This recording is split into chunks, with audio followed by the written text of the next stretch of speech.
मर्यादा की नगरी काशी आज नारों से गूंज उठी। मौका था महिलाओं के सम्मान और अस्मिता की रक्षा का।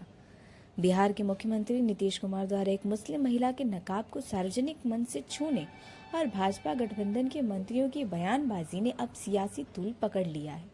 वाराणसी में समाजवादी महिला सभा की प्रदेश अध्यक्ष रिबू श्रीवास्तव के नेतृत्व में दर्जनों महिलाओं ने सड़कों पर उतरकर अपना आक्रोश जताया। प्रदर्शनकारियों का साफ कहना है कि सत्ता के नशे में चूर नेता अब महिलाओं की निजता और उनके सम्मान को ठेस पहुंचाने से भी नहीं चूक रहे हैं। रिबू श्रीवास्तव ने सीधे तौर पर बिहार के मुख्यमंत्री नीतीश कुमार, केंद्रीय मंत्री गिरिराज सिंह और कैबिनेट मंत्री संजय निषाद को निशाने पर लिया। उन्होंने इन नेताओं द्वारा महिलाओं पर की गई टिप्पणियों को अशोभनीय और अमर्यादित करार दिया। जिस तरह नीतीश कुमार ने सरेआम एक महिला के नकाब पर हाथ लगाया, समाजवादी महिलाओं ने चेतावनी दी है कि अगर महिलाओं की सुरक्षा और सम्मान से खिलवाड़ करने वाले इन नेताओं पर कार्रवाई नहीं हुई तो यह आंदोलन और उग्र होगा। अब देखना यह है कि क्या दिल्ली इन तक महिलाओं की आवाज पहुंचती है या सत्ता की हनक में इन मांगों को अनसुना कर दिया जाएगा। दिमाग पे चढ़ रही है। नीतीश कुमार जी ने जो किया उसको लेकर के इस तरह की बात नहीं करना चाहिए। सर, इस तरीके से मुंह से नोचा गया है, वो बोल भी सकते थे कि आप हटाइए। किसी को भी अगर कल को घूंघट उठा, किसी का घूंघट गिरे उसका आप खींच दीजिए, ऐसा नहीं, आप कंसेंट लेके काम करिए ना।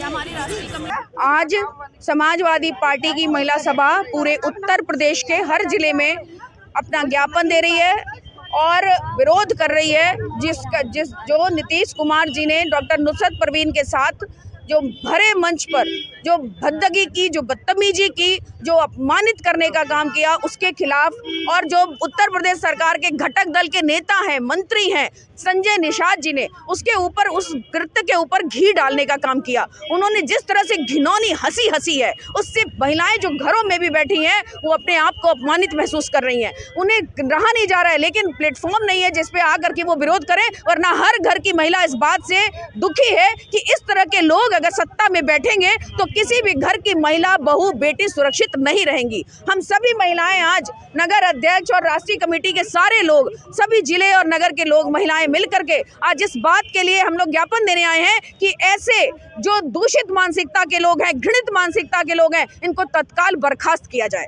जिस डॉक्टर नुसरत की आप बात कर रही हैं, वो नौकरी ज्वाइन करने जा रही हैं। अगर उनका अपमान हुआ तो फिर वो नौकरी क्यों ज्वाइन? नौकरी ज्वाइन करनी चाहिए। नौकरी किसी की नहीं है, नौकरी किसी व्यक्ति की नहीं है, नौकरी किसी सरकार की नहीं है, नौकरी इस देश की है। वो इस देश की नागरिक हैं, उन्होंने इस देश में पढ़ाई की, उनका इस देश में योगदान है। नौकरी उनकी नहीं है, नौकरी उनको, मैं तो अगर वो जब नौकरी नहीं ले रही थी तो हम लोग उनसे ये मैसेज करना चाह रहे थे आपके माध्यम से कि उन्हें नौकरी जरूर लेना चाहिए। इस कुलसित मानसिकता वाले लोगों की मंशा को बिल्कुल मटिया मेट करना चाहिए और उन्हें नौकरी जरूर लेनी चाहिए। नौकरी हमारे देश की है, देश हमारा है, हम इस देश के नागरिक हैं, इसलिए उनका जितना हक है, बाबा साहब भीमराव अंबेडकर की तरफ से इस लोकतंत्र में, संविधान में जितना उनका, नीतीश कुमार जी का और जितना राष्ट्रपति और प्रधानमंत्री का हक है, उतना ही हमारा भी इस देश पे हक है। नौकरी उन्हें जरूर करनी चाहिए।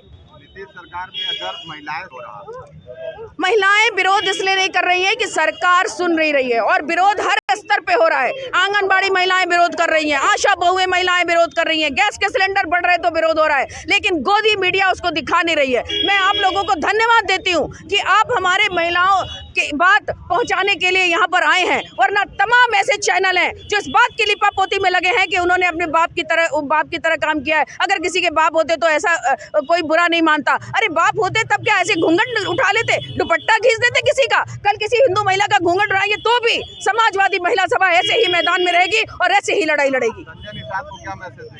संजय निषाद को मैसेज क्या देना है? ऐसी कुलसित मानसिकता वाले लोगों को मैसेज नहीं देना है। प्रधानमंत्री जी से अपील है कि इनको तुरंत बर्खास्त किया जाए। ऐसे लोग अगर सत्ता में रहेंगे तो महिलाएं कभी सुरक्षित नहीं रहेंगी।